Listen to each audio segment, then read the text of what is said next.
ಹರೇ ಪ್ರಭುಜಿ, ಹರೇ ಕೃಷ್ಣ ಪ್ರಭುಜಿ, ಹರೇ ಕೃಷ್ಣ ಮಾತಾಜಿ, ಧನ್ಯವಾದಗಳು. ಮತ್ತೆ ಹರೇ ಕೃಷ್ಣ ಪ್ರಭುಜಿ. ಹರೇ ಕೃಷ್ಣ ಮಾತಾಜಿ, ಹರೇ ಕೃಷ್ಣ. ಹರೇ ಕೃಷ್ಣ ಪ್ರಭುಜಿ. ಹರೇ ಕೃಷ್ಣ ಪ್ರಭುಜಿ, ಪ್ರಣಾಮ್ ಪ್ರಭುಜಿ. ಹರೇ ಕೃಷ್ಣ ಪ್ರಭುಜಿ, ಪ್ರಣಾಮಗಳು. ಪ್ರಣಾಮಗಳು. ಹರೇ ಕೃಷ್ಣ. ಹರೇ ಕೃಷ್ಣ ಗುರುಗಳೇ, ಪ್ರಣಾಮ. ಹರೇ ಕೃಷ್ಣ ಪ್ರಭುಜಿ, ಪ್ರಣಾಮಗಳು ಪ್ರಭುಜಿ. ಹರೇ ಕೃಷ್ಣ. ಹರೇ ಕೃಷ್ಣ ಮಾತಾಜಿ, ಪ್ರಣಾಮಗಳು. ಓಂ ನಮೋ ಭಗವತೆ ವಾಸುದೇವಾಯ. ಓಂ ನಮೋ ಭಗವತೆ ವಾಸುದೇವಾಯ. ಓಂ ನಮೋ ಭಗವತೆ ವಾಸುದೇವಾಯ. ಓಂ ನಮೋ ಭಗವತೆ ವಾಸುದೇವಾಯ. ಓಂ ನಮೋ ಭಗವತೆ ವಾಸುದೇವಾಯ. ಓಂ ನಮೋ ಭಗವತೆ ವಾಸುದೇವಾಯ. ನಾರಾಯಣಂ ನಮಸ್ಕೃತ್ಯ ನಾರಾಯಣಂ ನಮಸ್ಕೃತ್ಯ ನರಂ ಚೈವ ನರೋತ್ತಮಂ ನರಂ ಚೈವ ನರೋತ್ತಮಂ ದೇವೀಂ ಸರಸ್ವತೀಂ ವ್ಯಾಸಂ ದೇವೀಂ ಸರಸ್ವತೀಂ ವ್ಯಾಸಂ ತೋ ಜಯಂ ಉದೀರಯೇತ್ ತತೋ ಜಯಮುದೀರಯೇತ್.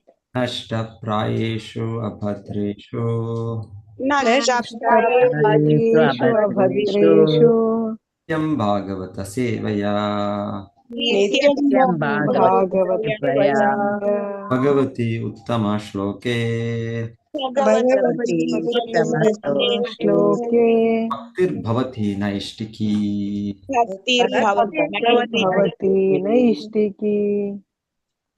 ಶ್ರೀಮದ್ ಭಾಗವತ 4ನೇ ಸ್ಕಂದ ಅಧ್ಯಾಯ 9 ಶ್ಲೋಕ 15.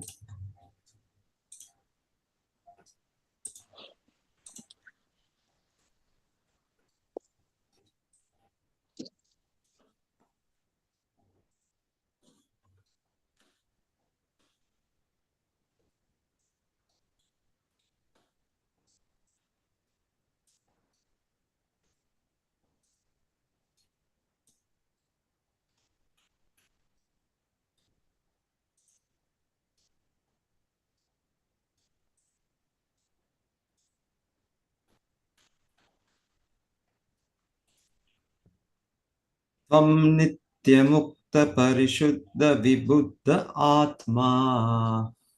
ತ್ವಂ ನಿತ್ಯಮುಕ್ತ ಪರಿಶುದ್ಧ ವಿಬುದ್ಧ ಆತ್ಮ. ತ್ವಂ ನಿತ್ಯಮುಕ್ತ ಪರಿಶುದ್ಧ ವಿಬುದ್ಧ ಆತ್ಮ. ತ್ವಂ ನಿತ್ಯಮುಕ್ತ ಪರಿಶುದ್ಧ ವಿಬುದ್ಧ ಆತ್ಮ. ಕೂಟಸ್ಥ ಆದಿಪುರುಷೋ ಭಗವಂಸ್ತ್ರಯಾದಿಶಃ. ಕೂಟಸ್ಥ ಆದಿಪುರುಷೋ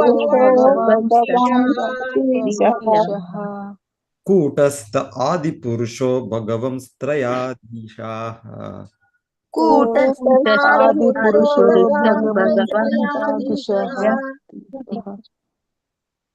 ಯದ್ಬುದ್ಧ್ಯವಸ್ಥಿತಿಂ ಅಖಂಡಿತಯಾ ಸ್ವದೃಷ್ಟ್ಯಾ. ಯದ್ಬುದ್ಧ್ಯವಸ್ಥಿತಿಮುಖಂಡಿತಯಾ ಸ್ವದೃಷ್ಟ್ಯಾ.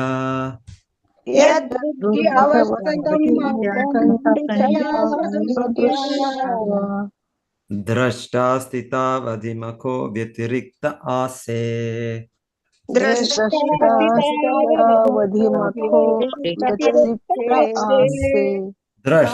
ಸ್ಥಿತಾವಧಿಮಖೋ ವ್ಯತಿರಿಕ್ತ ಆಸೆ.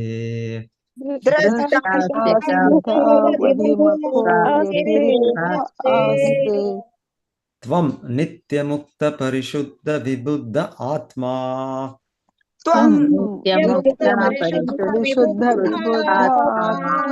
ಕೂಟಸ್ಥ ಆದಿಪುರುಷೋ ಭಗವಾಂಸ್ತ್ರಯಾಧೀಶಃ.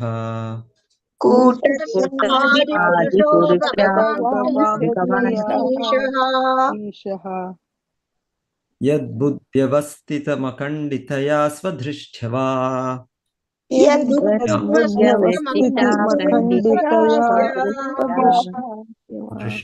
ದೃಷ್ಟ್ಯಾ ವಾ 2 ಹೊತ್ತು ಹಾಕಿದ್ದಾರೆ ಇಲ್ಲಿ.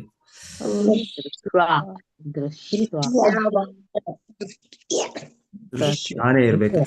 ದೃಷ್ಟ್ಯ द्रष्टा स्थिता अधिमको व्यतिरिक्त आसे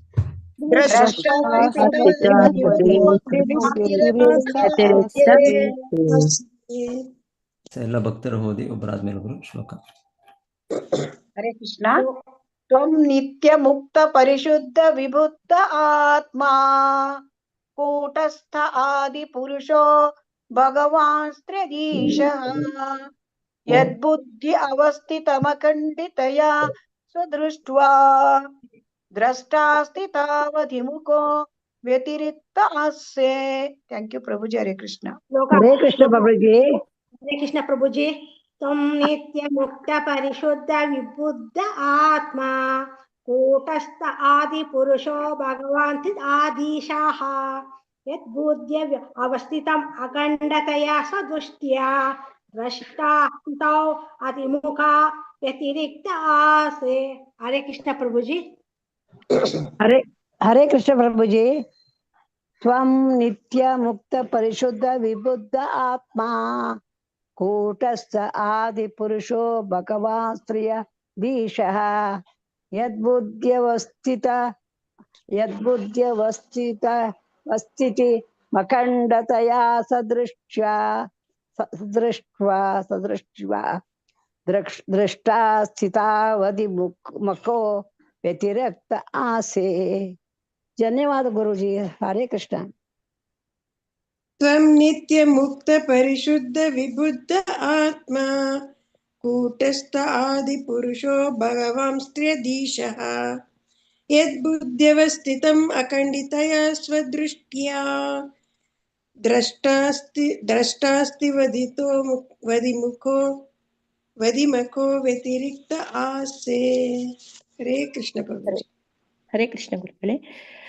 त्वं नित्यमुक्त परिशुद्ध विबुद्ध आत्मा कूटस्थ आदि पुरुषो भगवान् स्त्र्यधीशः यद्बुद्ध्यवस्थितमखण्डितया स्वदृष्ट्वा दृष्टा स्थितावधिमको व्यतिरिक्त आसे. हरे कृष्ण गुरुकुले. धन्यवाद. हरे कृष्ण. त्वं नित्य मुक्त परिशुद्ध विबुद्ध आत्मा कूटस्थ आदि पुरुषो भगवान् स्त्र्यधीशः यद्बुद्ध्यवस्थितिमखण्डितया स्वदृश्या द्रष्टा स्थितावधिमखो व्यतिरिक्त आसे. ಧನ್ಯವಾದಗಳು ಪ್ರಭುಜಿ. ಹರೇ ಕೃಷ್ಣ. हरे कृष्ण. त्वं नित्य मुक्त परिशुद्ध विबुद्ध आत्मा कूटस्थ आदि पुरुषो भगवान् त्रिअधीशः यद्बुद्ध्यवस्थितम् अखण्डितया स्वदृष्ट्या द्रष्टा स्थिता वधिमखो व्यतिरिक्त आसे. हरे कृष्ण प्रभुजी. ಧನ್ಯವಾದಗಳು. हरे कृष्ण. त्वं नित्यमुक्त परिशुद्ध विबुद्ध आत्मा कूटस्थ आदि पुरुषो भगवान् स्त्र्यधीशः यद्बुद्ध्यवस्थितिमखण्डिताय सदृष्ट्वा दृष्टा स्थितावधिमको व्यतिरिक्त आस्ये. धन्यवादः. हरे कृष्ण प्रभु जी. त्वं नित्य मुक्त परिशुद्ध विबुद्ध आत्मा कूटस्थ आदि पुरुषो भगवान् स्त्र्यधीशः यद्बुद्ध्यवस्थितमखण्डितया स्वदृष्ट्वा दृष्टा स्थितावधिमको व्यतिरिक्त आस्ये. हरे कृष्ण. हरे कृष्ण प्रभु जी. त्वं नित्य मुक्त परिशुद्ध विबुद्ध आत्मा कूटस्थ आदि पुरुषो भगवान् त्रयादिशा यद्बुद्ध्या अवस्थितमखण्डितया स्वदृष्ट्या द्रष्टा स्थितावधिमको व्यतिरिक्त आसे. हरे कृष्ण.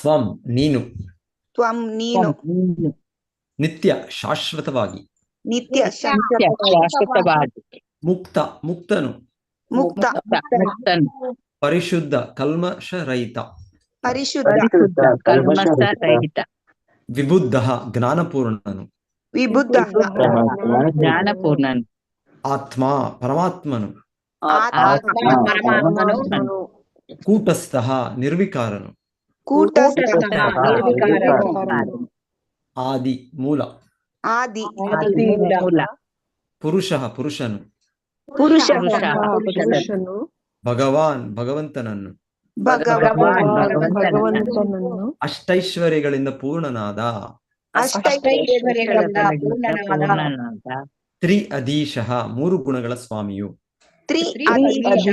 ಮೂರು ಗುಣಗಳ ಸ್ವಾಮಿಯು ಯತ್ ಯಾವಾಗ ಬುದ್ಧಿ ಬೌದ್ಧಿಕ ಚಟುವಟಿಕೆಗಳಿಂದ ಭೌತಿಕ ಚಟುವಟಿಕೆಗಳಿಂದ ಅವಸ್ಥಿತಿ ಎಲ್ಲ ಸ್ತರಗಳ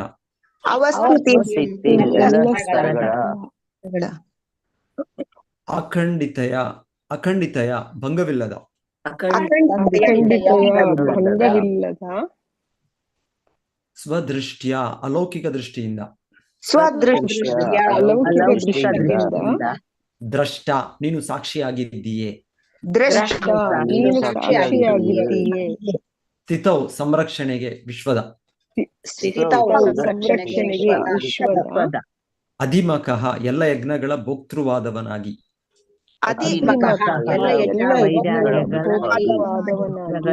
ವ್ಯತಿರಿಕ್ತ ಭಿನ್ನವಾಗಿ ಆಸೆ ಇದ್ದೀಯೇ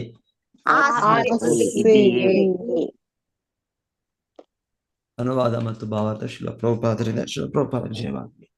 ಹೇ ದೇವ, ನಿನ್ನ ಅಖಂಡವಾದ ದಿವ್ಯ ದೃಷ್ಟಿಯಿಂದ ಎಲ್ಲ ಬೌದ್ಧಿಕ ಚಟುವಟಿಕೆಗಳ ಎಲ್ಲ ಹಂತಗಳಿಗೂ ಪರಮ ಸಾಕ್ಷಿಯಾಗಿರುವೆ.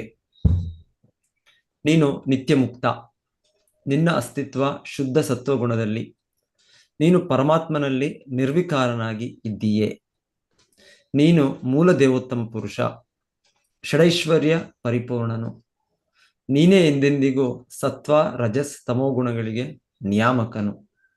ನೀನು ಸಾಧಾರಣ ಜೀವಿಗಳಿಗಿಂತ ಸದಾ ಭಿನ್ನನು. ಭಗವಾನ್ ವಿಷ್ಣುವಾಗಿ ನೀನು ಸಕಲ ವಿಶ್ವದ ವ್ಯವಹಾರಗಳನ್ನೆಲ್ಲ ನಡೆಸುತ್ತಿರುವೆ. ಇಷ್ಟಾದರೂ ನೀನು ಯಾವುದಕ್ಕೂ ಅಂಟದೆ ಬೇರೆಯಾಗಿದ್ದುಕೊಂಡು ಯಜ್ಞಯಾಗಾದಿಗಳ ಫಲವನ್ನು ಅನುಭವಿಸುವವನಾಗಿದ್ದೀಯೇ. ಹೇ ದೇವ, ನಿನ್ನ ಅಖಂಡವಾದ ದಿವ್ಯ ದೃಷ್ಟಿಯಿಂದ ಎಲ್ಲ ಬೌದ್ಧಿಕ ಚಟುವಟಿಕೆಗಳ ಎಲ್ಲ ಹಂತಗಳಿಗೂ ಪರಮಸಾಕ್ಷಿಯಾಗಿರುವೆ. ನೀನು ನಿತ್ಯ ಮುಕ್ತ. ನಿನ್ನ ಅಸ್ತಿತ್ವ ಶುದ್ಧ ಸತ್ವಗುಣದಲ್ಲಿ. ನೀನು ಪರಮಾತ್ಮನಲ್ಲಿ ನೀನು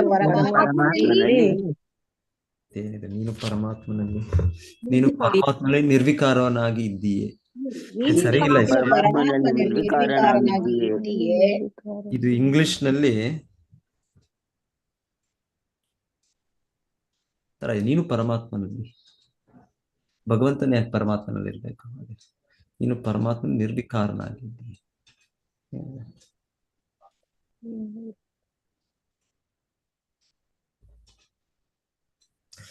In your impersonal manifestation of Brahman, there are always two opposing elements. Okay, ಇದು 16.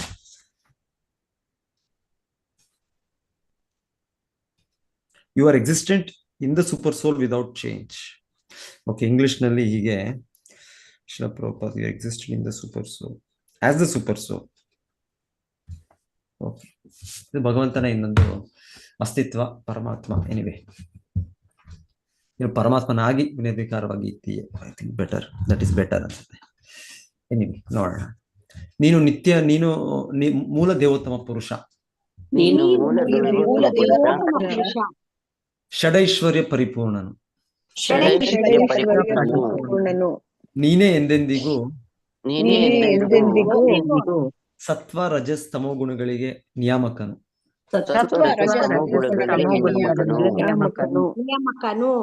ನೀನು ಸಾಧಾರಣ ಜೀವಿಗಳಿಗಿಂತ ಸದಾ ಭಿನ್ನನು.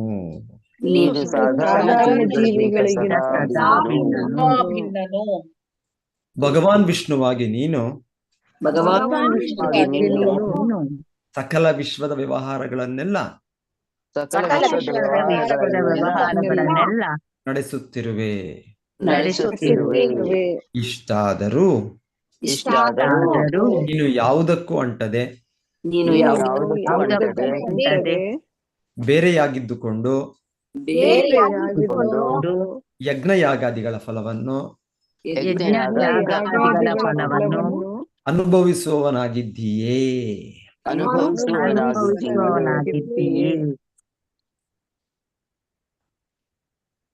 ಲತಾ ಶಶಿಕುಮಾರ್ ಮಾತಾಜಿ ಓದಿ.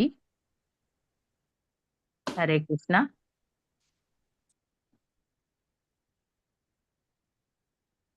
ಪ್ರೇಮ ರಾಘವ್ ಮಾತಾಜಿ ಓದಿ. ಹರೇ ಕೃಷ್ಣ ಪ್ರಭುಜಿ. ಭಾವಾರ್ಥ: ದೇವೋತ್ತಮ ಪರಮ ಪುರುಷನ ಪಾರಮ್ಯವನ್ನು ಪ್ರಶ್ನಿಸುವ ಒಂದು ನಾಸ್ತಿಕವಾದವು ಹೀಗಿದೆ. ಪರಮ ಪುರುಷನಾದ ಭಗವಂತನು ಗೋಚರಿಸಿ ಅಗೋಚರನಾದರೆ, ನಿದ್ರಿಸಿ ಎಚ್ಚರನಾಗುವುದಾದರೆ ದೇವರಿಗೂ ಜೀವಿಗೂ ಏನು ವ್ಯತ್ಯಾಸ?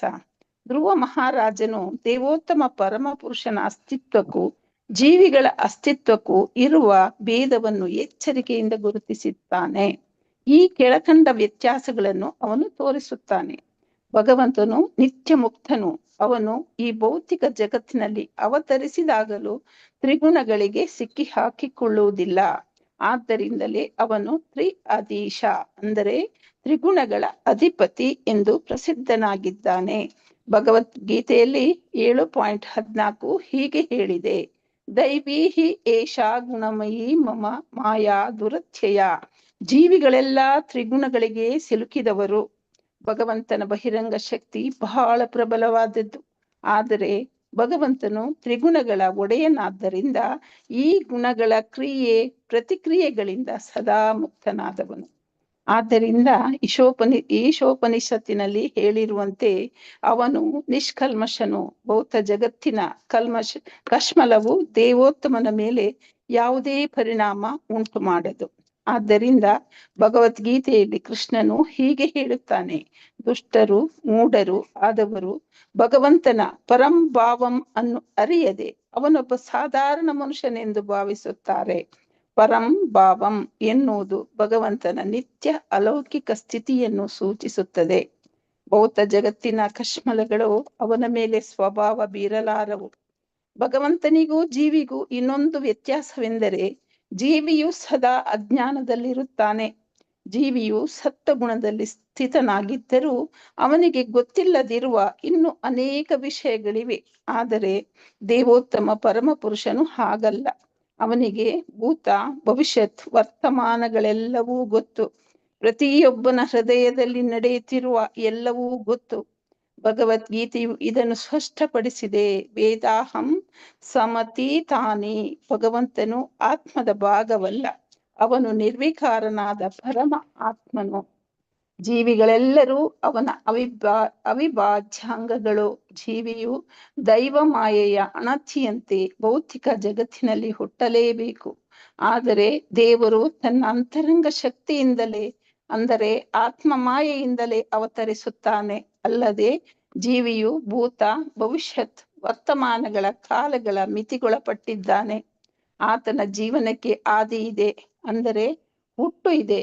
ಬದ್ಧ ಸ್ಥಿತಿಯಲ್ಲಿ ಅವನ ಜೀವನವು ಮರಣದಿಂದ ಕೊನೆಗೊಳ್ಳುತ್ತದೆ. ಆದರೆ ಭಗವಂತ ಆದಿಪುರುಷ. ಬ್ರಹ್ಮ ಸಂಹಿತೆಯಲ್ಲಿ ಬ್ರಹ್ಮನು ಆದಿರಹಿತನಾದ ಆದಿಪುರುಷನಿಗೆ, ಗೋವಿಂದನಿಗೆ ಗೌರವ ಸಲ್ಲಿಸುತ್ತಾನೆ. ಆದರೆ ಈ ಜಗತ್ತಿನ ಸೃಷ್ಟಿಗೆ ಒಂದು ಆದಿ ಇದೆ. ಜನ್ಮಾದಸ್ಯ ಯತಃ ಎಂದು ವೇದಾಂತ ಹೇಳುತ್ತದೆ. ಅಂದರೆ ಎಲ್ಲವೂ ಪರಮ ಪುರುಷನಿಂದ ಹುಟ್ಟಿದ್ದು. ಆದರೆ ಪರಮ ಪುರುಷನಿಗೆ ಹುಟ್ಟು ಎಂಬುದು ಇಲ್ಲ. ಭಗವಂತನು ಷಡೈಶ್ವರ್ಯಗಳ ಪರಿಪೂರ್ಣನು ಮತ್ತು ಅದ್ವಿತೀಯನು. ಅವನು ಭೌತಿಕ ಪ್ರಕೃತಿಯ ಅಧಿಪತಿ. ಅವನ ಬುದ್ಧಿಗೆ ಎಂದೂ ಕುಂದಿಲ್ಲ. ಅವನು ಇಡೀ ಸೃಷ್ಟಿಯ ಪರಿಪಾಲಕನಾದರೂ ಯಾವುದಕ್ಕೂ ಅಂಟಿಲ್ಲ. ವೇದಗಳಲ್ಲಿ ಕಠೋಪನಿಷತ್ 2.213 ಹೀಗೆ ಹೇಳಿದೆ: ನಿತ್ಯೋ ನಿತ್ಯಾನಾಂ ಚೇತನ ಚೇತನಾನಾಂ. ಭಗವಂತನು ಪರಮ ಪರಿಪಾಲಕ. ಭಗವಂತನಿಗೆ ಯಜ್ಞ ಯಾಗಾದಿಗಳನ್ನು ಮಾಡಿ ಸೇವೆ ಸಲ್ಲಿಸುವುದು ಜೀವಿಯ ಕರ್ತವ್ಯ. ಏಕೆಂದರೆ ಎಲ್ಲ ಯಜ್ಞಗಳ ಫಲವನ್ನು ಹಕ್ಕಿನಿಂದ ಅನುಭವಿಸುವವನು ಆ ಭಗವಂತನೇ. ಆದ್ದರಿಂದ ಪ್ರತಿಯೊಬ್ಬನು ತನ್ನ ಜೀವ ಶ್ರೀಮಂತಿಕೆ, ಬುದ್ಧಿ ಮಾತುಗಳ ಮೂಲಕ ಭಗವಂತನ ಭಕ್ತಿ ಸೇವೆಯನ್ನು ಮಾಡಬೇಕು. ಜೀವಿಗಳ ಮೂಲ ಸಹಜ ಸ್ವರೂಪ ಇದೆ. ಸಾಮಾನ್ಯ ವ್ಯಕ್ತಿಯೊಬ್ಬನ ನಿದ್ದೆಯನ್ನು ದೇವೋತ್ತಮ ಪರಮ ಪುರುಷನ ಕಾರಣ ಸಾಗರದಲ್ಲಿನ ನಿದ್ದೆಗೆ ಹೋಲಿಸಲೇಬಾರದು. ಜೀವಿಯು ಯಾವುದೇ ಘಟ್ಟದಲ್ಲಿ ಪರಮ ಪುರುಷನಿಗೆ ಹೋಲಿಕೆಯಾಗಲಾರ. ಮಾಯಾವಾದಿಗಳು ಇವುಗಳಿಗೆಲ್ಲ ಹೊಂದಿಕೊಳ್ಳಲಾಗದೆ ಅದ್ವೈತವಾದ ಅಥವಾ ಶೂನ್ಯವಾದ ಸಿದ್ಧಾಂತಕ್ಕೆ ಬರುತ್ತಾರೆ. ಧನ್ಯವಾದಗಳು ಪ್ರಭುಜಿ. ಕೃಷ್ಣ ಧನ್ಯವಾದಗಳು ಮಾತಾಜಿ. ಓಂ ಅಜ್ಞಾನತಿಮಿರಾಂಧಸ್ಯ ಜ್ಞಾನಾಂಜನಶಲಾಕಯ ಚಕ್ಷುರುನ್ಮಿಲಿತಂ ಯೇನ ತಸ್ಮೈ ಶ್ರೀಗುರವೇ ನಮಃ. ನಮೋ ಓಂ ವಿಷ್ಣುಪಾದಾಯ ಕೃಷ್ಣಪೃಷ್ಠಾಯ ಭೂತಲೆ ಶ್ರೀಮತೆ ಭಕ್ತಿವೇದಾಂತ ಸ್ವಾಮಿನಿತಿ ನಾಮ್ನೆ. ನಮಸ್ತೆ ಸಾರಸ್ವತೆ ದೇವೆ ಗೌರವಾಣಿ ಪ್ರಚಾರಿಣೆ ನಿರ್ವಿಶೇಷ ಶೂನ್ಯವಾದಿ ಪಾಶ್ಚಾತ್ಯ ದೇಶತಾರಿಣೆ. ಜಯ ಶ್ರೀ ಕೃಷ್ಣ ಚೈತನ್ಯ ಪ್ರಭು ನಿತ್ಯಾನಂದ ಶ್ರೀ ಅದ್ವೈತ ಗದಾಧರ ಶ್ರೀವಾಸಾದಿ ಗೌರ ಭಕ್ತ ವೃಂದ. ಹರೇ ಕೃಷ್ಣ ಕೃಷ್ಣ ಕೃಷ್ಣ ಹರೇ ಹರೇ, ಹರೇ ರಾಮ ರಾಮ ರಾಮ ಹರೇ ಹರೇ. ಸುಧ್ರುವ ಮಹಾರಾಜರು ಭಗವಂತನ ಕೃಪೆಯಿಂದ ಅವರು ಚಿಕ್ಕ ಮಗುವಾಗಿದ್ರು ಕೂಡ ಅವರು ಭಗವಂತನ ಕೃಪೆಯಿಂದ ಸಂಪೂರ್ಣ ಜ್ಞಾನವನ್ನು ಪಡೆದು ಅವರು ಸಂಪೂರ್ಣ ಭಕ್ತಿ ಭಾವದಿಂದ ಭಗವಂತನ ಸ್ತುತಿಸ್ತಿದ್ದಾರೆ. ಸೊ ಇಲ್ಲಿ ಅವರು ಭಗವಂತನ ದಿವ್ಯ ಗುಣಗಳು ಅದನ್ನ ಪಟ್ಟಿ ಮಾಡ್ತಾ ಇದ್ದಾರೆ. ಭಗವಂತನ ದಿವ್ಯ ಅಸ್ತಿತ್ವ ಮತ್ತೆ ಹೇಗೆ ಅವನು ನಮ್ಮಿಂದ ಭಿನ್ನ. ಸೊ ನಾವು ಬೇರೆ, ನಾವು ಭಗವಂತನ ಅಂಶ, ನಾವು ಭಗವಂತ ಅಲ್ಲ, ನಾವು ಭಗವಂತನ ಅಂಶ ಅಲ್ಲ.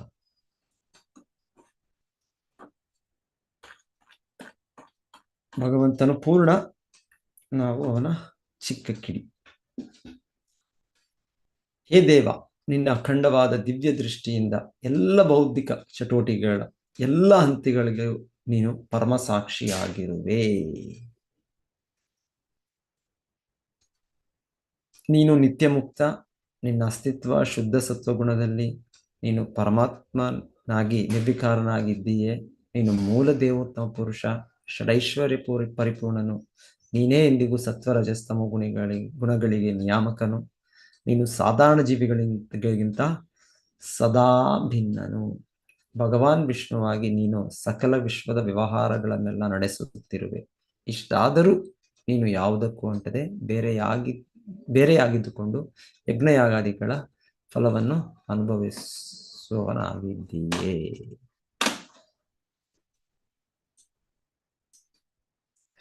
ಸೊ ಹೀಗೆ ನಾಸ್ತಿಕರು, ಇಲ್ಲ ನಾವು ಆ ನಾಸ್ತಿಕದ ಹಂತದಲ್ಲಿದ್ದಾಗ ಎಷ್ಟೆಷ್ಟೋ ಪ್ರಶ್ನೆಗಳು. ಸೊ ಇಲ್ಲಿ ಶ್ರೀಲ ಪ್ರಭುಪಾದ ಭಾವಾರ್ಥದಲ್ಲಿ ಹೇಳ್ತಾ ಇರೋದು, ಭಗವಂತನ ಅಪಿಯರೆನ್ಸ್ ಡಿಸಪಿಯರೆನ್ಸ್, ಭಗವಂತನ ಜನ್ಮ ಒಮ್ಮೊಮ್ಮೆ ಅವನ ಅದೃಶ್ಯವಾಗುವುದು.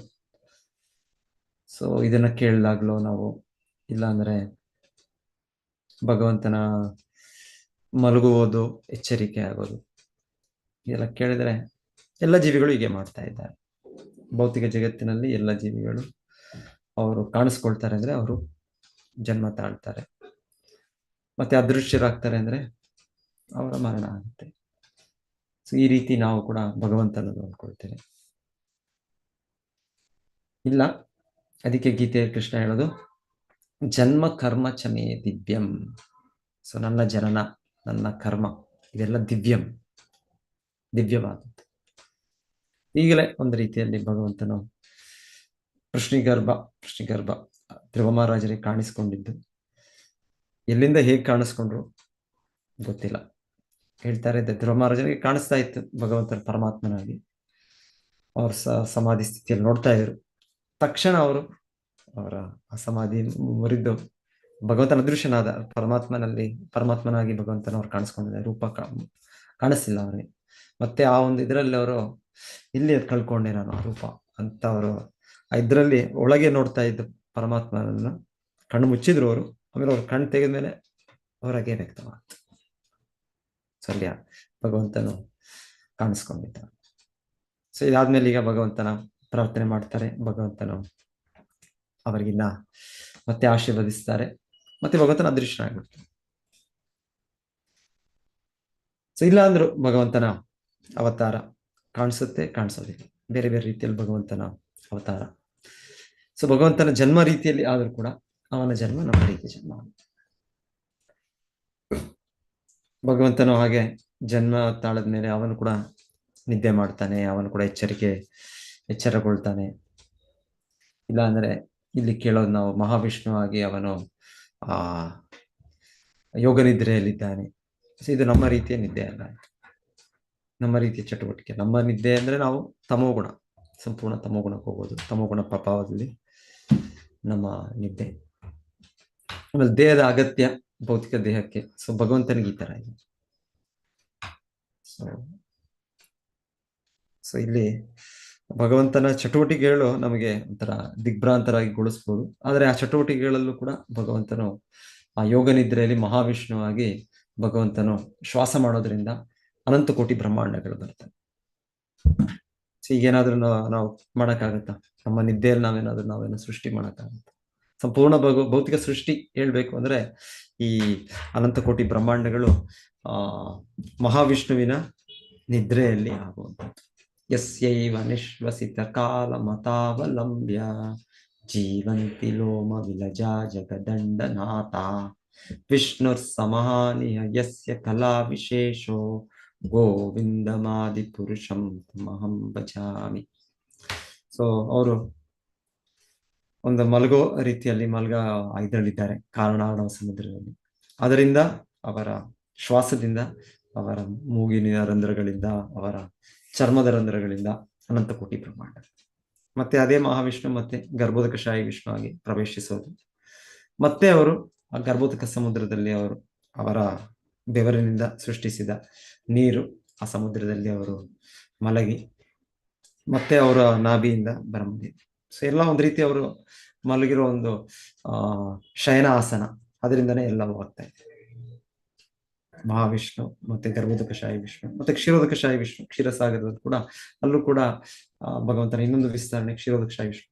ಅವರು ಮಲಗಿರೋ ಆಸನದಲ್ಲಿ, ಅವರು ಹಾಸಿಗೆ ಮೇಲೆ ಶೇಷನ ಮೇಲೆ ಮಲಗಿರೋದವರು. ಸೊ ಮಲಗಿರೋ ಇದ್ರಲ್ಲೇ ಅಲ್ಲೂ ಕೂಡ ಅವರಪ್ಪ ಅಲ್ಲಿಂದ ಅಂತರ್ಯಾಮಿ ಪರಮಾತ್ಮನಾಗಿ ಪ್ರತಿಯೊಂದು ಜೀವಿಯಲ್ಲೂ ಪ್ರವೇಶಿಸಿ, ಪ್ರತಿಯೊಂದು ಅಣುದಲ್ಲೂ ಪ್ರವೇಶಿಸಿ ಅವರು ಅಲ್ಲಿಂದ. ಆದರೆ ಅವರು ಮೂಲ ರೂಪದಲ್ಲಿ ಕ್ಷೀರ ಸಮುದ್ರದಲ್ಲಿ ಎಲ್ಲವರು ಲಕ್ಷ್ಮೀ ದೇವಿಯವರವರ ಪಾದ ಇದು ಮಾಡ್ತಾ ಇದ್ದಾರೆ, ಪಾದ ಸೇವನ ಮಾಡ್ತಾ ಇದ್ದಾರೆ, ಮಸಾಜ್ ಮಾಡ್ತಾ ಇದ್ದಾರೆ ಅವರು. ಸೊ ಆಗಿದ್ದಾರೆ. ಸೊ ಭಗವಂತನು ಹೀಗೆ ಮಲಗಿದ್ರು ಕೂಡ ಎಲ್ಲ ಚಟುವಟಿಕೆಗಳಾಗ್ತಾ ಇದೆ, ಎಲ್ಲ ಸೃಷ್ಟಿ ಆಗ್ತಾ ಇದೆ, ಎಲ್ಲ ಲೋಕಗಳಾಗ್ತಾ ಇದೆ, ಎಲ್ಲ ಜೀವಿಗಳ ದೇಹ ಸಿಗ್ತಾ ಇದೆ, ಎಲ್ಲ ಏನ್ ಹೇಳ್ತಾರೆ ಸೂರ್ಯ ಚಂದ್ರ ಅದೆಲ್ಲ ಭಗವಂತನ ಆದೇಶ ಇದೆ.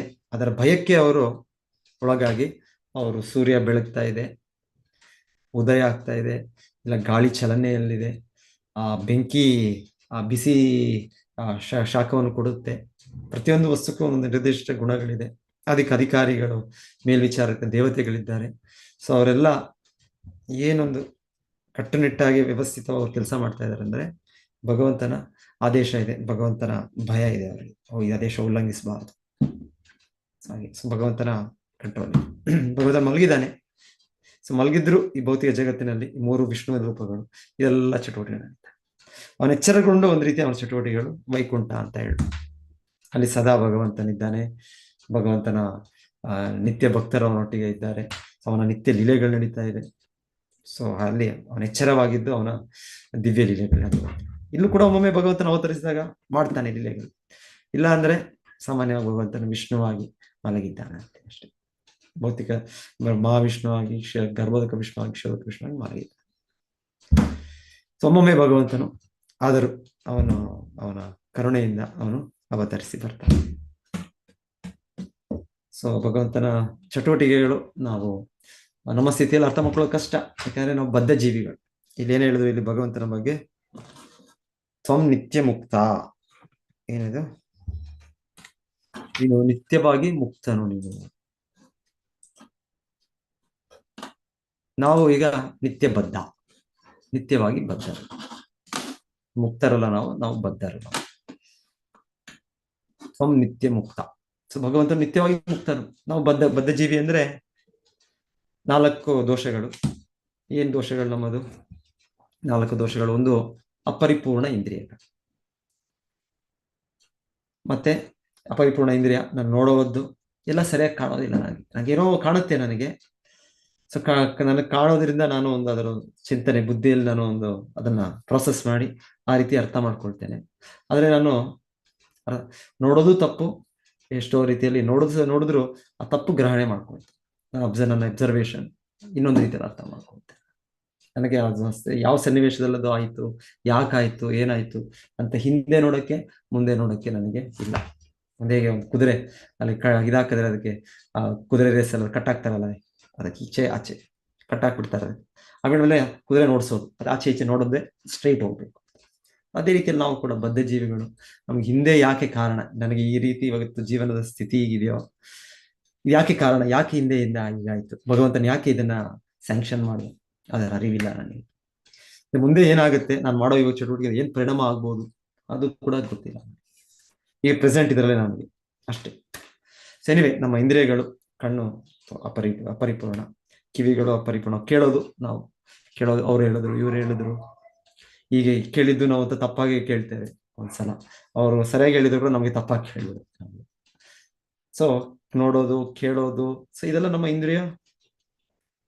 ಇಂದ್ರಿಯಗಳು. ಇದರಿಂದ ನಾವು ಜ್ಞಾನವನ್ನು ಪಡೆಯೋದು. ಇದೆಲ್ಲ ಅಪರಿಪೂರ್ಣ. ಇದೇ ಅಪರಿಪೂರ್ಣ. ಸೊ ಬದ್ಧ ಜೀವಿ ಅಂದ್ರೆ ಅಪರಿಪೂರ್ಣ ಇಂದ್ರಿಯಗಳು. ಮತ್ತೆ ಭ್ರಮೆಯಲ್ಲಿದ್ದೇವೆ. ದೊಡ್ಡ ಭ್ರಮೆಯಲ್ಲಿದ್ದೇವೆ. ದೊಡ್ಡ ಭ್ರಮೆ ಅಂದ್ರೆ ನಾನೊಬ್ಬ ಪ್ರಭು, ನಾನೊಬ್ಬ ಯಜಮಾನ, ನಾನೊಂದು ದೊಡ್ಡ ವ್ಯಕ್ತಿ. ಸೊ ನನಗೆ ತಿಳಿದಿದೆ ಏನು ಸರಿ ಏನು ತಪ್ಪು. ಸೊ ಭ್ರಮೆ. ಸೊ ನಾವು ಈ ದೇಹಕ್ಕೆ ಗುರುತಿಸ್ಕೊಂಡು ಈ ದೇಹದ ಪ್ರಭಾವದಲ್ಲಿ, ಒಂದು ಅಹಂಕಾರ ಭಾವದಲ್ಲಿ, ಒಂದು ಅಜ್ಞಾನದಲ್ಲಿ ನಾವು ಭ್ರಮೆಯಲ್ಲಿದ್ದೇವೆ. ನಾನು ಈ ತರ, ನಾನು ಈ ದೇಶಕ್ಕೆ ಸೇರಿದವ, ನಾನು ಈ ಜಾತಿಗೆ ಸೇರಿದವ, ನಾನು ಈ ರಾಜ್ಯಕ್ಕೆ ಸೇರಿದವ, ಈ ನಾಡಿಗೆ ಸೇರಿದ್ದು, ಈ ಕುಟುಂಬಕ್ಕೆ, ಈ ಭಾಷೆ ಇದು ನನ್ನ ಪ್ರಧಾನ, ಇದು ನಾನು ಈ ಭಾಷೆ ಮಾತಾಡಿದ ನಾನು ನನ್ನವರು, ಅಹಂ ಮೇತಿ. ಇದೆಲ್ಲವೂ ಕೂಡ ಭ್ರಮೆ. ನಾನು ಈ ದೇಹಕ್ಕೆ ಸಂಬಂಧಪಟ್ಟ ಅದರ ಹುಟ್ಟೋದ್ರಿಂದನೋ, ಅದರ ಒಂದು ಕೆಲಸದಿಂದನೋ, ಇದರಿಂದನೋ ನಾವು ಒಂದು ಗುರುತಿಸ್ಕೊಳ್ತೇವೆ. ಸೊ ಈ ಭ್ರಮೆಯಲ್ಲಿದ್ದೆ ನಾನು. ಆಕ್ಚುಲಿ ನಾನು ಬಹಳ ಚೆನ್ನಾಗಿದೆ ಒಂದು ಪಾಯಿಂಟ್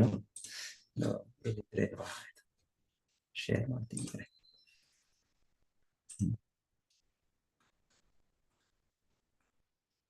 ಸೊ ನನ್ನ ಗುರುತು ಏನು? ನನ್ನ ಗುರುತು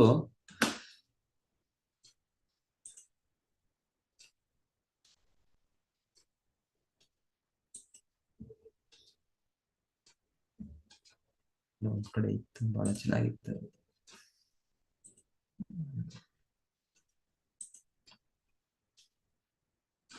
ಹಿಸ್ಟ್ರಿ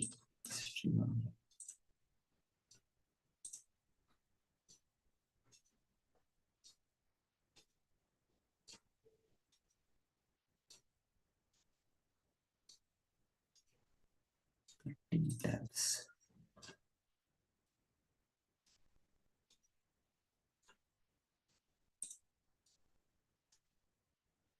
ಓಕೆ, ಎನಿವೆ. ಸೊ ನಾನು ಅಂಶ. ನಾನು ಯಾರು? ನಾನು ಅಂಶ, ಕೃಷ್ಣನ ನಿತ್ಯ ಅಂಶ. ನಾನು ಕೃಷ್ಣನ ನಿತ್ಯ ಸೇವಕ ನಾನು. ಸೊ ಹಾಗಾಗಿ ನಾನು ಕೃಷ್ಣನ ಅಂಶನಾಗಿ, ಕೃಷ್ಣನ ನಿತ್ಯ ಸೇವಕನಾಗಿ ಅದನ್ನ ಗುರುತು. ಆದ್ರೆ ನಮಗೆ ಆ ಗುರುತು ಇಲ್ಲ. ಎಲ್ಲೋ ಒಂದು ಸಲ ಇವಾಗ ಭಾಗವತ ಕ್ಲಾಸ್ ಕೊಡುವಾಗ ಒಂದ್ ಸ್ವಲ್ಪ ಗುರುತು ಬರ್ಬೋದು ನಮಗೂ, ಇಲ್ಲಾಂದ್ರೆ ಯಾರಾದ್ರೂ ಭಕ್ತರು ಹೇಳೋವಾಗ ನಾವು ಸ್ವಲ್ಪ ಗುರುತು ಬರ್ಬೋದು. ಮರ್ತೋಗ್ಬಿಡ್ತೇನೆ.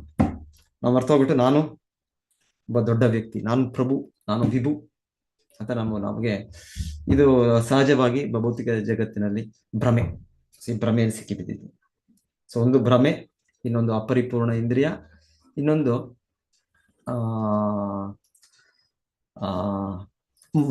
ಮೋಸ ಮಾಡೋದು, ನಾವು ವಂಚನಾ ಪ್ರವೃತ್ತಿ, ಮತ್ತೆ ತಪ್ಪುಗಳು. ಮೂರನೇದು, ತಪ್ಪು ಮಾಡ್ತಾನೆ ಇರ್ತೀವಿ. ಒಂದು ತಪ್ಪಾಗುತ್ತೆ, ಎರಡು ತಪ್ಪಾಗುತ್ತೆ, ಮತ್ತೆ ತಪ್ಪುಗಳಾಗುತ್ತೆ. ಸೊ ಇವಾಗ ಒಂದೊಂದು ಕೆಲಸಗಳು ಮಾಡ್ತಾನೆ ಇದ್ದೀವಿ, ಅದನ್ನ 100 ಬಾರಿ ಮಾಡಿದ್ದೇವೆ, 1000 ಬಾರಿ ಮಾಡಿದ್ದೇವೆ, ಆದ್ರೂ ತಪ್ಪು ಮಾಡ್ತೇವೆ. ಅದೊಂದು ಏನೋ ಪೂಜೆ ಆರತಿ ಇವತ್ತು ಮಾಡ್ಬೇಕಿತ್ತು, ನಾನು ಹೋದೆ ಆರತಿ. ಸೊ ಏನೇನೋ ಅರೇಂಜ್ಮೆಂಟ್ಸ್ ಮಾಡ್ತಾ ಇದ್ದೀನಿ. ಸೊ ಏನ್ ಬೇಕು ಅಂತೆಲ್ಲ ಮುಂದೆ ಅರೇಂಜ್ ಮಾಡ್ತಾ ಇದ್ದೀನಿ. ಆದ್ರೆ ಏನ್ ಬೇಕೋ ವಸ್ತುಗಳಲ್ಲಿ ಗಂಟೆನೇ ಇಟ್ಟಿಲ್ಲ. ಇದು ನಾವು ಎಷ್ಟು ಸಲ ಮಾಡಿದ್ದೇವೆ, ಒಂದು ಸಲ, 2 ಸಲ, ಡೈಲಿ 100 ಸಲ, 1000 ಸಲ ಮಾಡಿರ್ಬೋದು. ಆದರೆ ನಾವು ಮರ್ತು ಬಿಡ್ತೇವೆ, ಮರೆವು ನಮ್ಮ. ಸೊ ಇದು ಮಿಸ್ಟೇಕ್ಸ್, ತಪ್ಪುಗಳಾಗುತ್ತೆ ಮಾಡೋ ರೀತಿಯಲ್ಲಿ. ಒಂದೊಂದ್ಸಲ ಅದ್ರ ಇದನ್ನು ಮೊದಲು ಮಾಡಿ ಅದನ್ನ ಮತ್ತೆ ಮಾಡ್ತೀವಿ. ಅದ್ರ ಕ್ರಮ ಇದೆ ಪ್ರತಿಯೊಂದು ಮಾಡೋದಕ್ಕೆ. ಫಸ್ಟಿಗೆ ದೇವರಿಗೆ ಧೂಪವನ್ನು ಅರ್ಪಣೆ ಮಾಡಬೇಕು, ಮತ್ತೆ ದೀಪವನ್ನು ಅರ್ಪಣೆ ಮಾಡಬೇಕು. ನಾವು ಒಂದ್ಸಲ ಏನೋ ಯಾವುದೋ ಯೋಚನೆ ಮಾಡ್ಕೊಂಡು ದೀಪವನ್ನು ಅರ್ಪಣೆ ಮಾಡ್ಬಿಡ್ತೀವಿ, ಮತ್ತೆ ಧೂಪ. ಸೊ ಈ ರೀತಿ ಮರೆವು ಅಂತ ಹೊಂದಿರೋದು, ತಪ್ಪುಗಳು ಮಾಡುವಂಥದ್ದು. ಸೊ ಇದೆಲ್ಲ ನಮ್ಮದು ಬದ್ಧ ಜೀವನದಲ್ಲಿ ಸಹಜ ಸ್ಥಿತಿ. ಸೊ ಅಪರಿಪೂರ್ಣ ಇಂದ್ರಿಯಗಳು, ಭ್ರಮೆಗೆ ಒಳಗಾದವರು ನಾವು, ತಪ್ಪುಗಳು ಮಾಡ್ತೇವೆ, ಮತ್ತೆ ಮೋಸ ಮಾಡ್ತೇವೆ. ಇದೆಲ್ಲ ನಮ್ಮ ಇದು ದೋಷಗಳಿದೆ. ಭ್ರಮೆಯಲ್ಲಿದ್ದೀನಿ ನಾನು, ಮತ್ತೆ ಇಂದ್ರಿಯಗಳನ್ನ ಅಪರಿಪೂರ್ಣ, ಮತ್ತೆ ನಾನು ತಪ್ಪುಗಳು ಮಾಡ್ತಾನೆ ಇರ್ತೀನಿ. ಅದೆಲ್ಲ ಮಾಡ್ತಾ ಇದ್ರು ನಾನು ಹೇಳ್ತೇನೆ ಬೇರೆಯವ್ರಿಗೆ, ನಾನು ಪರ್ಫೆಕ್ಟ್, ನಾನು ಪರಿಪೂರ್ಣ, ನಾನು ಮಾಡೋದು ಸರಿ. ಸೊ ಇದು ಕೃಷ್ಣನ ಡೈರೆಕ್ಷನ್, ಇದು ಕೃಷ್ಣನೇ ನನಗೆ ಎಲ್ಲ ಪ್ರತಿಯೊಂದು ಮಾಡಿಸ್ತಾ ಇರೋದು. ಮೋಸ ಮಾಡ್ತಾ ಇದ್ದೀನಿ, ವಂಚನೆ ಮಾಡ್ತಾ ಇದ್ದೀನಿ. ಸೊ ಹೀಗೆ ಇದು ಪ್ರತಿಯೊಂದು ಬದ್ಧ ಜೀವಿಗೆ ಈ ಲಕ್ಷಣಗಳಿವೆ. ಕೃಷ್ಣನು ಈ ರೀತಿ ಅಲ್ಲ. ಕೃಷ್ಣನು ಇಲ್ಲೇ ಹೇಳ್ತಾ ಇದ್ದಾರೆ, ಇಲ್ಲಿ ಕೃಷ್ಣನು ನಿತ್ಯ ಮುಕ್ತ, ಈ ಎಲ್ಲ ದೋಷಗಳಿಂದ ನಿತ್ಯವಾಗಿ ಮುಕ್ತನು. ನಿತ್ಯ ಮುಕ್ತ ಪರಿಶುದ್ಧ ವಿಬುದ್ಧ ಆತ್ಮ. ಅವನು ಆತ್ಮ ಅಂದ್ರೆ ವಿಭು ಆತ್ಮ, ನಾವು ಅಣು ಆತ್ಮ, ಅವನು ಪರಮಾತ್ಮ.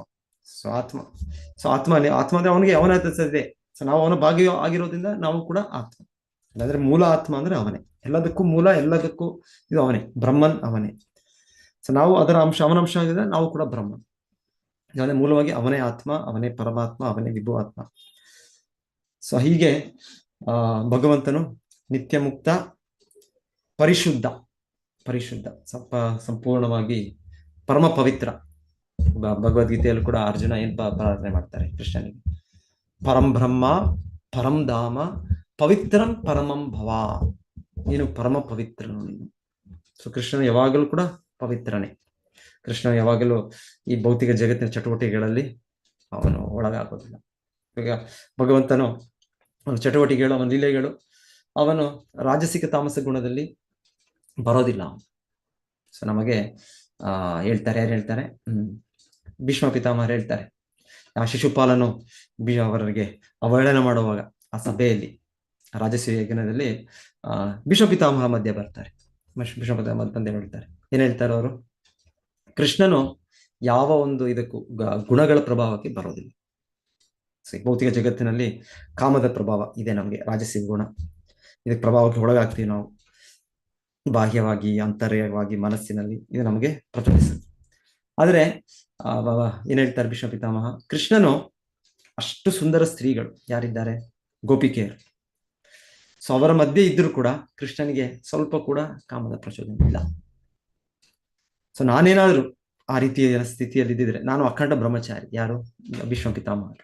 ಅವರು ಕೂಡ ಜೀವನಾದ್ಯಂತ ಅಭ್ಯಾಸ ಮಾಡಿದ್ದಾರೆ. ಮತ್ತೆ ಶುದ್ಧ ಭಕ್ತರು ಅವರು ಕೂಡ ಮುಕ್ತರಾಗಿದ್ದಾರೆ. ಆದ್ರೂ ಕೂಡ ಅವ್ರು ಹೇಳೋದು, ನಾನು ಆ ರೀತಿಯ ಮಧ್ಯೆ ಇದ್ರೆ ನನಗೇನಾದ್ರೂ ಬದಲ ಒಂದು ಇದಾಗೋ, ಪ್ರಚೋದನೆ ಆಗೋ ಒಂದು ಸಾಧ್ಯತೆ ಇರುತ್ತೇನೋ, ಅದೇ ಕೃಷ್ಣನಿಗೆ ಆಗೋದಿಲ್ಲ.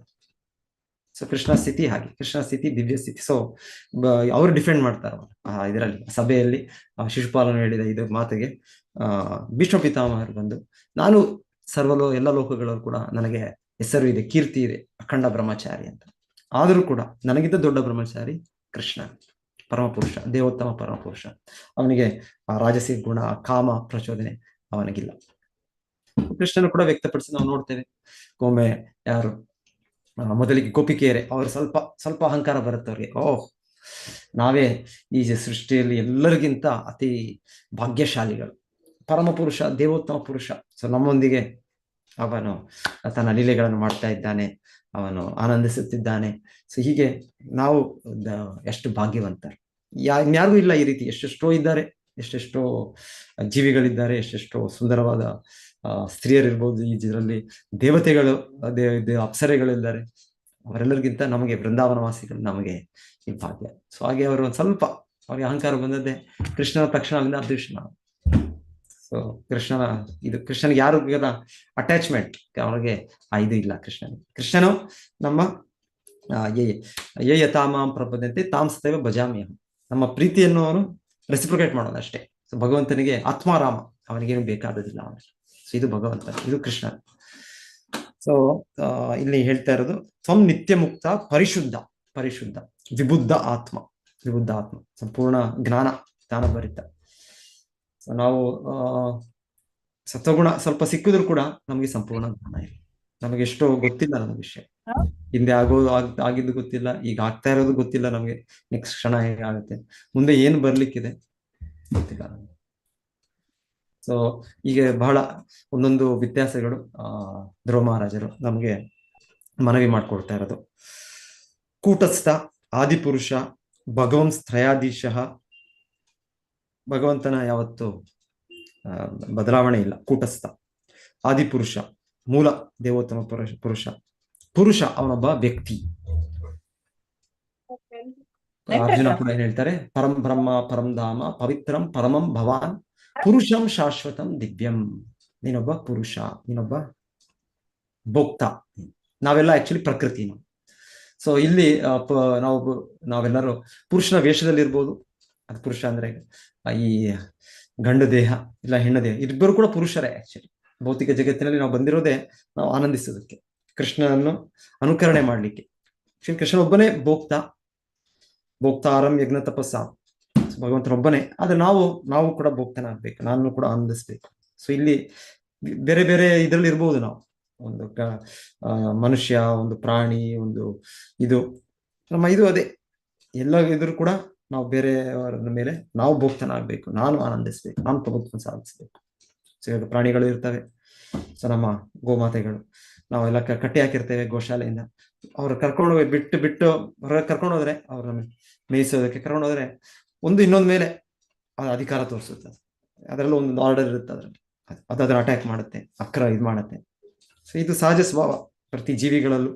ಪ್ರತಿ ಯಾವ ಒಂದು ನಾಯಿಗಳ ಸಮಾಜ ಆಗ್ಬೋದು, ಇನ್ನೊಂದು ಸಮಾಜ ಆಗ್ಬೋದು, ಎಲ್ಲ ಕಡೆ ಇನ್ನೊಬ್ರು ಡಾಮಿನೇಟ್ ಮಾಡೋದು, ಇನ್ನೊಬ್ರ ಮೇಲೆ ಅವ್ರ ಅಧಿಕಾರವನ್ನು ತೋರಿಸೋದು, ನಾನು ನಿನ್ನಕ್ಕಿಂತ ದೊಡ್ಡ ವ್ಯಕ್ತಿ. ಇನ್ನೊಂದು ಆ ವ್ಯಕ್ತಿ ಏನ್ ಮಾಡ್ತಾರೆ, ಚಿಕ್ಕ ವ್ಯಕ್ತಿ, ಅವ್ರು ಇನ್ನೊಬ್ರ ಮೇಲೆ ತೋರಿಸ್ತಾರೆ, ನಾನು ನಿನ್ನ ಮೇಲೆ ದೊಡ್ಡ ವ್ಯಕ್ತಿ. ಇದರಲ್ಲೂ ಹೇಳ್ತಾರಲ್ಲ ಪೆಕ್ಕಿಂಗ್ ಆರ್ಡರ್ ಅಂತ ಹೇಳ್ತಾರೆ. ಯಾವ್ದ್ರಲ್ಲಿ? ಎಲ್ಲ ಸಮಾಜದಲ್ಲೂ ಇದೆ. ಎಲ್ಲ ಪ್ರಾಣಿ ಸಮಾಜ, ಪಕ್ಷಿ ಸಮಾಜ, ಅಲ್ಲೂ ಕೂಡ ದೊಡ್ಡ ಪ್ರಾಣಿ ಅನ್ನೋದು ಇನ್ನೊಂದು ಪ್ರಾಣಿಗೆ ಅದು ಕೊಕ್ಕುತ್ತೆ, ಅದು ಮಾಡುತ್ತೆ, ಅದು ಆರ್ಡರ್ ಮಾಡುತ್ತೆ, ಮತ್ತೆ ಅದ್ರ ಕೆಳಗೆ ಅದು ಇನ್ನೊಂದು ಇದು ಮಾಡುತ್ತೆ, ಅದು ಇನ್ನೊಂದು. ಸಹಜವಾಗಿ ನಮ್ಮ ಸ್ವಭಾವ ಏನು, ನನಗಿರೋ ಶಕ್ತಿಯಲ್ಲಿ, ನನಗಿರೋ ಬುದ್ಧಿಯಲ್ಲಿ ನಾನು ಇನ್ನೊಂದು ವ್ಯಕ್ತಿನ ಕಂಟ್ರೋಲ್ ಮಾಡಬೇಕು, ನಿಯಂತ್ರಿಸ್ಬೇಕು. ಆದರೆ ಆ ಆಧ್ಯಾತ್ಮಿಕ ಜಗತ್ತು ಮತ್ತೆ ಆಧ್ಯಾತ್ಮಿಕ ವೈಕುಂಠ ಲೋಕದಲ್ಲಿ ಹಾಗಲ್ಲ. ಅಲ್ಲಿ ಎಲ್ಲ ಭಕ್ತರು ಇನ್ನೊಂದು ಭಕ್ತರ ಸೇವೆ ಮಾಡಕ್ಕೆ ರೆಡಿ ಇರ್ತಾರೆ. ಆ ಸೇವೆ ಇನ್ನ ಹೇಗಂದ್ರೆ, ಯಾರು ಜಾಸ್ತಿ ಸೇವಕರ, ಭಗವಂತನ ಸೇವಕರ ಕೆಳಗಿರ್ತಾರೆ ಹಂತದಲ್ಲಿ, ಅವ್ರಿಗೆ ಇನ್ನ ಹೆಚ್ಚು ಆನಂದ ಅನುಭವ ಆಗುತ್ತೆ. ಉಲ್ಟಾ ಈ ಜಗತ್ತಲ್ಲಿ ಆಗಲ್ಲ. ಇಲ್ಲಿ ನಾವು ಕೆಳಗಿದ್ರೆ ನಮಗೆ ಅಯ್ಯೋ, ನಾನು ಎಲ್ಲರಿಗೂ ಮಾತು ಕೇಳ್ಬೇಕು, ಅವರು ಹೇಳ್ತಾ ಇದ್ದಾರೆ, ಇವರು ಕೇಳ್ತಾ ಇದ್ದಾರೆ, ಇವ್ರು ಹೇಳೋದು ಇಲ್ಲ ಅಂತ ಹೇಳಕ್ಕಲ್ಲ, ಅವ್ರು ಹೇಳೋದು ಇಲ್ಲ ಅಂತ ಹೇಳೋದು, ನಾವು ಏನ್ ಮಾಡ್ಲಿ ನಾನು ಅಂತ ನಾವು ತಲೆ ಕೆಳಗಿದ್ರಲ್ಲಿದ್ದಾಗ ಇದಾಗ್ಬೋದು. ಆದ್ರೆ ಅದರಲ್ಲಿ ಆಗಲ್ಲ. ವೈಕುಂಠ ಲೋಕದಲ್ಲಿ ನಾವು ಕೆಳಗಿದ್ದಷ್ಟು ನಮ್ಮ ಪರಿಪೂರ್ಣತೆ, ನಮ್ಮ ಆನಂದ ಕೂಡ ಹೆಚ್ಚು. ಆನಂದವಾಗಿ ಭಕ್ತರು ಹೇಳ್ತಾರೆ, ಕೃಷ್ಣನು ಸದಾ ಸೇವೆ ಮಾಡೋದಕ್ಕೆ ಶ್ರೀಮತಿ ರಾಧಾರಾಣಿ ಬಯಸ್ತಾರೆ. ಮತ್ತೆ ರಾಧಾಕೃಷ್ಣನ ಸೇವೆ ಮಾಡ್ಲಿಕ್ಕೆ ಅವರ ಸಖಿಯರು ಬಯಸ್ತಾರೆ. ಅವರ ಸೇವೆ ಮಾಡ್ಲಿಕ್ಕೆ ಮಂಜರಿ ಅವರು ಬಯಸ್ತಾರೆ. ಆಮೇಲೆ ಆನಂದ ಅನ್ನೋದು ಕೃಷ್ಣನಿಗಿಂತ ಹೆಚ್ಚು ರಾಧಾರಾಣಿಯವರ ಆನಂದ ಹೆಚ್ಚು ಅನುಭವ. ಸೊ ರಾಧಾರಾಣಿಯವರಕ್ಕಿಂತ ಹೆಚ್ಚು ಅನುಭವ ರಾಧಾಕೃಷ್ಣಗಿಂತ ಅವರ ಸಖಿಯರಿಗೆ ಅನುಭವ. ಅವರಿಗಿಂತ ಇದು ಆಧ್ಯಾತ್ಮಿಕ ಜಗತ್ತು. ಎಷ್ಟರ ಮಟ್ಟಿಗೆ ಕೃಷ್ಣನೇ ಅವನ ವಿಸ್ತರಣೆಯಾಗಿ ಬಲರಾಮ, ಸಂಕರ್ಷಣ, ಅನಿರುದ್ಧ, ಪ್ರದ್ಯುಮ್ನ, ಸೊ ಈಗ ಈ ರೂಪದಲ್ಲೂ ಕೂಡ ಕೃಷ್ಣನು ತನ್ನ ಕೃಷ್ಣನ ಸೇವೆ ಮಾಡೋ ಒಂದು ಇದನ್ನು ಪಾತ್ರವನ್ನು ತಗೊಳ್ಕೊಳ್ತಾರೆ. ಸೊ ಇದು ಆಧ್ಯಾತ್ಮಿಕ ಜಗತ್ತು. ಆಧ್ಯಾತ್ಮಿಕ ಜಗತ್ತಿನಲ್ಲಿ ಆತರ ಪ್ರಭುತ್ವ ಮಾಡೋದ್ರಿಂದ ಆನಂದ ಅಲ್ಲ, ಸೇವೆ ಮಾಡೋದ್ರಿಂದ ನಾವು ದಾಸಾನುದಾಸ ಆಗೋದ್ರಿಂದ ಹೆಚ್ಚು ಆನಂದ. ಅಲ್ಲಿ ಸಹಜವಾಗಿ ಆನಂದವಾಗಿ ಒಬ್ಬ ಭಕ್ತರು ಇನ್ನೊಬ್ಬರ ಭಕ್ತರ ಆಶ್ರಯದಲ್ಲಿ ಬರ್ತಾರೆ. ಸಹಜವಾಗಿ ಅವರು ನಾನು ಇಷ್ಟು ಇದೊಂದು ಶುದ್ಧ ಭಕ್ತರ ಆಶ್ರಯದಲ್ಲಿ ಇದ್ದೇನೆ ನಾನು ಅಂತ ಸಹಜವಾಗಿ ಬರ್ತಾರೆ. ಸೊ ಈ ಭೌತಿಕ ಜಗತ್ತು ಆಗಲ್ಲ. ಅದು ನಾವ್ ಯಾವಾಗ್ಲೂ ಏನಾದ್ರು ದೊಡ್ಡ ದೊಡ್ಡ ದೊಡ್ಡ ನನಗೆ ನೆಕ್ಸ್ಟ್ ಏನ್ ಸಿಗುತ್ತೆ ಅಧಿಕಾರ, ನೆಕ್ಸ್ಟ್ ಏನ್ ಸಿಗುತ್ತೆ ಪ್ರಮೋಷನ್, ನೆಕ್ಸ್ಟ್ ಏನ್ ಸಿಗುತ್ತೆ ನೆಕ್ಸ್ಟ್, ಈ ರೀತಿ ಇದು ಭೌತಿಕ ಚಿಂತನೆ, ಇದು ಭೌತಿಕ ಬುದ್ಧಿ, ಇದು ಬದ್ಧ ಜೀವನದಲ್ಲಿ ಈ ರೀತಿಯ ಲೆಕ್ಕಾಚಾರ. ಆಧ್ಯಾತ್ಮಿಕ ಲೆಕ್ಕಾಚಾರ ಆಗಲ್ಲ. ಆಧ್ಯಾತ್ಮಿಕ ಲೆಕ್ಕಾಚಾರದಲ್ಲಿ ನಾವು ಭಕ್ತರ ಭಕ್ತರ ಭಕ್ತರ ಭಕ್ತರ ಸೇವಕ.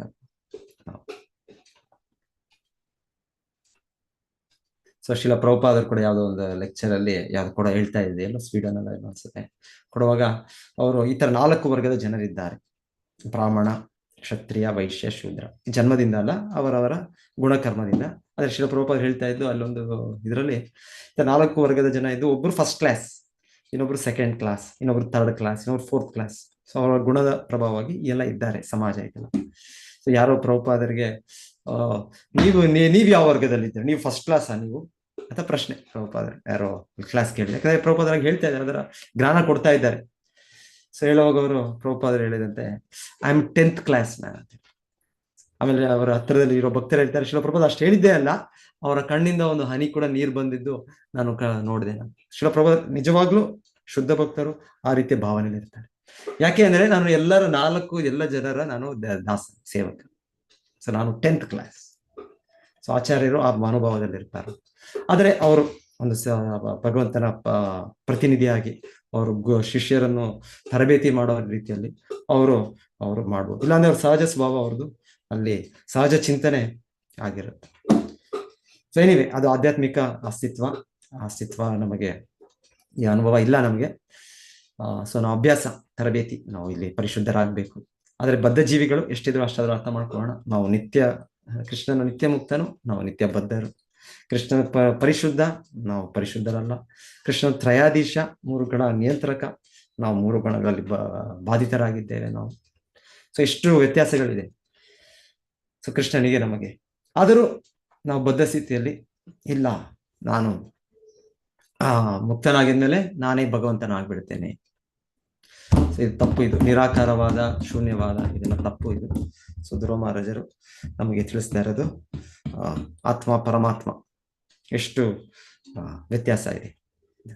ಎಷ್ಟು ವ್ಯತ್ಯಾಸಗಳು ಒಂದೊಂದು ಸಲ ಭಾವಾರ್ಥ ಆಗುತ್ತೆ. ನೋಡೋಣ, ಹಾಗೆ ಇನ್ನೇನಾದ್ರು ಹೇಳ್ಬೇಕಂದ್ರೆ ಸೇರಿಸ್ಕೊಂಡು ಮಾಡ್ತೇನೆ.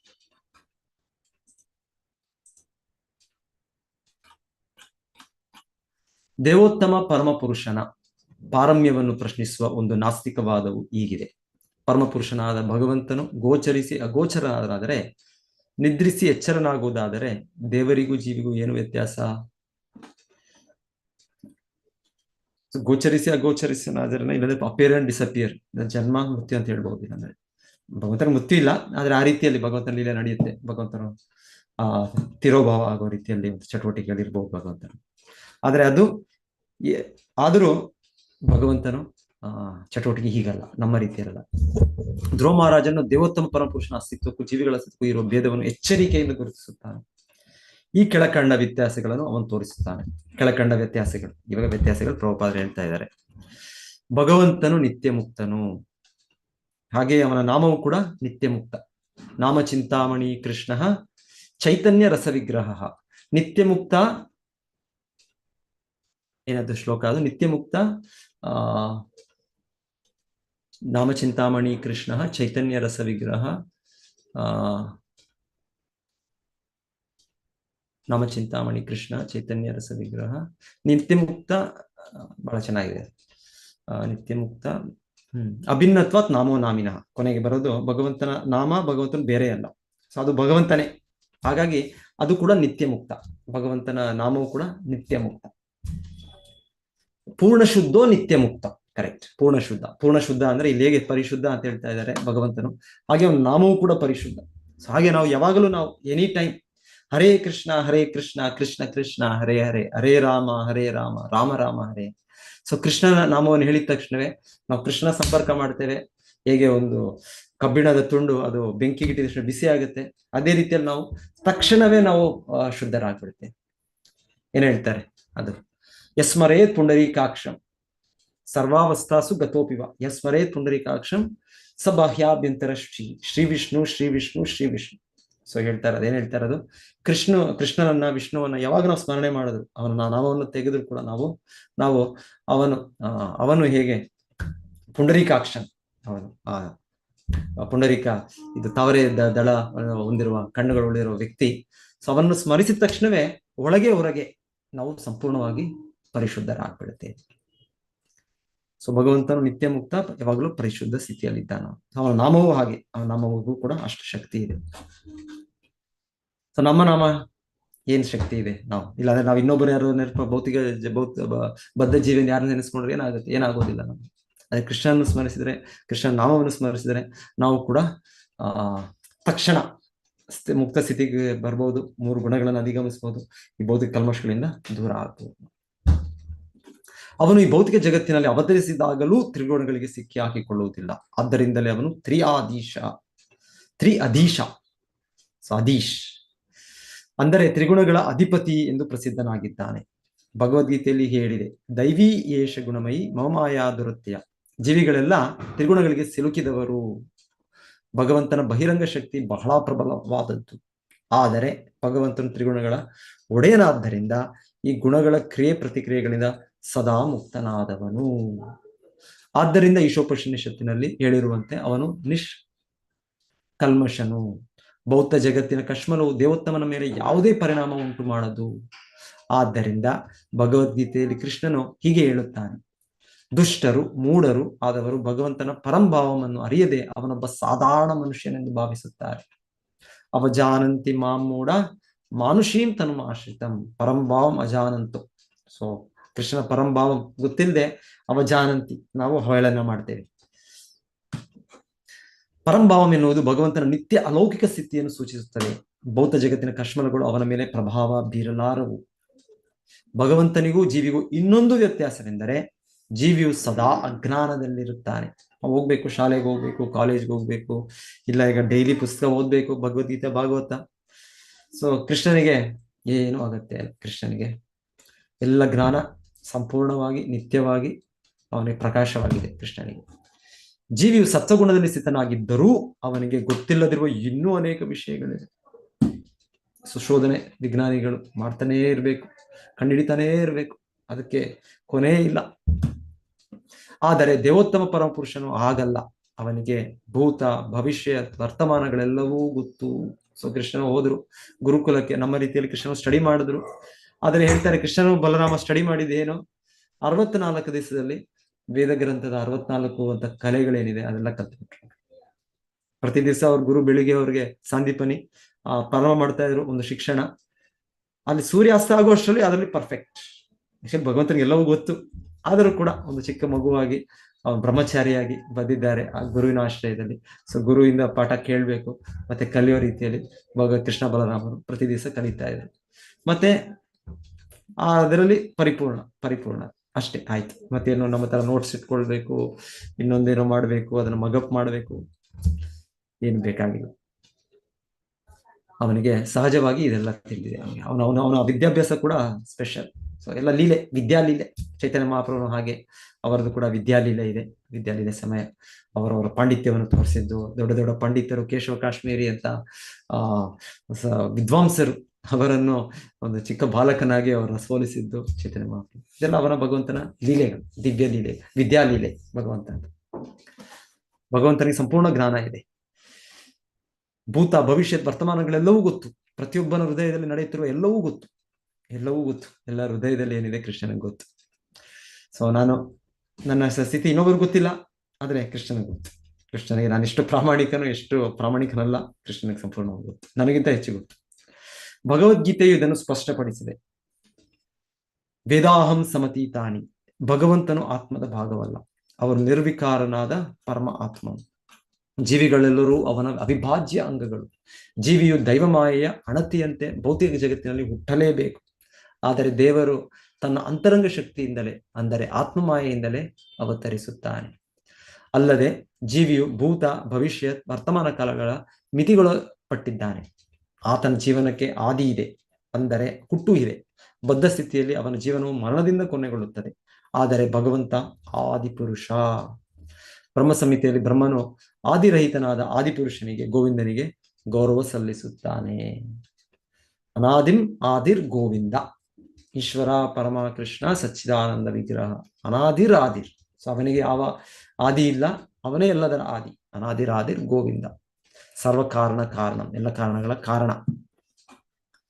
ಆದರೆ ಆ ಜಗತ್ತಿನ ಸೃಷ್ಟಿಗೆ ಒಂದು ಆದಿ ಇದೆ. ಜನ್ಮಾದ್ಯಸ್ಯತಃ ಎಂದು ವೇದಾಂತ ಹೇಳುತ್ತದೆ. ಅಂದರೆ ಎಲ್ಲವೂ ಪರಮಪುರುಷನಿಂದ ಹುಟ್ಟಿದ್ದು, ಆದರೆ ಪರಮಪುರುಷನಿಗೆ ಹುಟ್ಟು ಎಂಬುದು ಇಲ್ಲ. ಸೊ ಇದು ಏನು ನ್ಯಾಯ ಅಂತ ಹೇಳ್ತಾರೆ, ಕಾಕ ಅಂಡ ನ್ಯಾಯ ಅಂತ ಹೇಳ್ತಾರೆ. ಯಾವ್ದು ಮೊದಲು ಬಂತು, ಕಾಗೆ ಮೊದಲು ಬಂತ, ಇಲ್ಲ ಅಂದ್ರೆ ಮೊಟ್ಟೆ ಮೊದಲು ಬಂತ? ಸೊ ಇದು ಜನರಿಗೆ ಪ್ರಶ್ನೆ ಇದು. ಸೊ ಹಾಗೆ ನಾವು ಯೋಚನೆ ಮಾಡೋದು, ಕೃಷ್ಣನಿಗೂ ಯಾರೇನೋ ಒಂದು ಮೂಲ ಇಲ್ಲ. ಭೌತಿಕ ಇದಕ್ಕೆ ಹೌದು, ಭೌತಿಕ ಇದಕ್ಕೆ ಎಲ್ಲೋ ಒಂದು ಕಾಗೆ ಮೊದಲು ಬಂತ, ಮೊಟ್ಟೆ ಮೊದಲು ಬಂತ, ಅದೇನಿದೆ ಅದನ್ನ ಸೃಷ್ಟಿ ಮಾಡಿದವರು ಬ್ರಹ್ಮದೇವರಿಗೆ ಕೇಳ್ಬೋದು ನಾವು, ಏನ್ ಮೊದಲು ಸೃಷ್ಟಿ ಮಾಡಿದೆ ನೀವು? ಇಲ್ಲ ಬ್ರಹ್ಮದೇವರು ಯಾವ್ದೋ ದೇವತೆಗಳ ಮೂಲಕ ಮಾಡಿದ್ರೇನೋ? ಯಾಕಂದ್ರೆ ಆ ಪಕ್ಷಿಗಳೆಲ್ಲ, ಎಷ್ಟೋ ಪಕ್ಷಿಗಳಿಗೆ ಪ್ರಜಾಪತಿಗಳು ಅವರು ಜನನ ಕೊಡ್ತಾರೆ, ಆ ಥರ ಎಲ್ಲ ಇದೆ. ಸೊ ಏನಿವೆ, ಬ್ರಹ್ಮನೇ ಮತ್ತು ಸೃಷ್ಟಿ ಮಾಡೋದು, ಇಲ್ಲಾಂದ್ರೆ ಯಾರ ಹತ್ರ ಮಾಡಿಸಿದ್ರು. ಸೊ ಅವ್ರು ಕೇಳ್ಬೋದು ನಾವು ಯಾವ್ದಲ್ಲಿ ಮೊದಲು ಬಂತು ಅಂತ. ಆದ್ರೆ ಹಾಗೆ ಕೃಷ್ಣನ ವಿಷಯದಲ್ಲಿ ಇಲ್ಲ, ಅದು ಇದು ಕಣಿಲಿಕ್ಕೆ ಆಗಲ್ಲ, ಇದೇ ಕಣಿಲಿಕ್ಕೆ ಆಗಲ್ಲ. ನಾವು ಭೌತಿಕ ಬ್ರಹ್ಮನ ಸೃಷ್ಟಿನೇ ಕಣಿಲಿಕ್ಕೆ ಆಗಲ್ಲ. ಕೃಷ್ಣನ ಸೃಷ್ಟಿ ಮತ್ತೆ ಕೃಷ್ಣನ ಸೃಷ್ಟಿ ಇಲ್ಲ, ಅವನೇ ಎಲ್ಲದರ ಮೂಲ. ಅವನ ಬುದ್ಧಿಗೆ ಎಂದೂ ಕುಂದಿಲ್ಲ. ಅವನ ಭೌತಿಕ ಪ್ರಕೃತಿಯ ಅಧಿಪತಿ. ಭಗವಂತನು ಷಡೈಶ್ವರ್ಯ ಪರಿಪೂರ್ಣ ಮತ್ತು ಅದ್ವಿತೀಯ.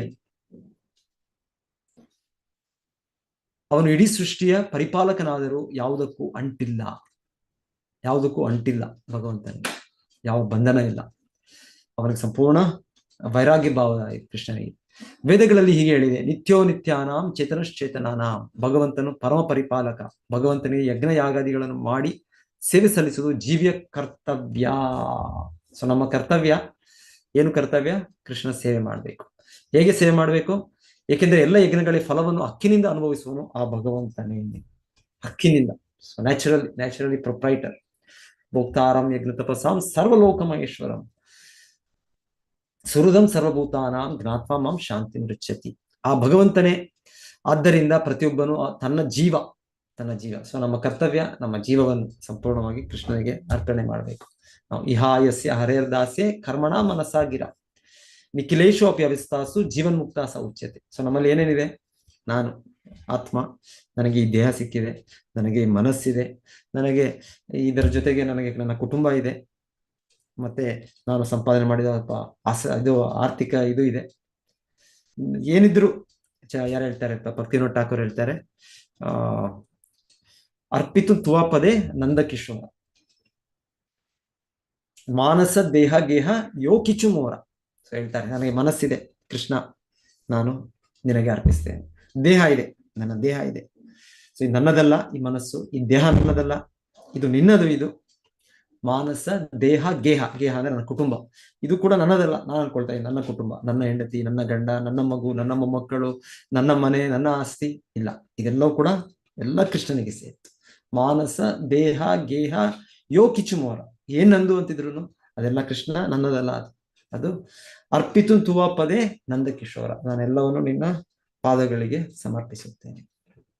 ಸೊ ಇದು ನಾವು ಆ ಶರಣಾಗತಿ ಕೃಷ್ಣನಿಗೆ ನಾವು ಕೊಡ್ಬೇಕು. ಸೊ ನಮ್ಮ ಸ್ಥಿತಿ ಅವನದೇ, ಅವನು ಕೊಡ್ತಾ ಇದ್ದೀವಿ ಅಷ್ಟೇ. ನಾವು ಈಗ ಎಲ್ಲ ಇಟ್ಕೊಂಡಿದೀವಿ ನಾವು, ನನ್ನ ದೇಹ ನಾನು ಕೊಡೋದಿಲ್ಲ, ನನ್ನ ಮನಸ್ಸು ನನ್ನ ಕೊಡೋದಿಲ್ಲ, ನನ್ನ ಕುಟುಂಬ ನನ್ನ ಕೊಡೋದಿಲ್ಲ, ನನ್ನ ಹಣ ನಾನು ಕೊಡೋದಿಲ್ಲ, ನನ್ನ ಜೀವ.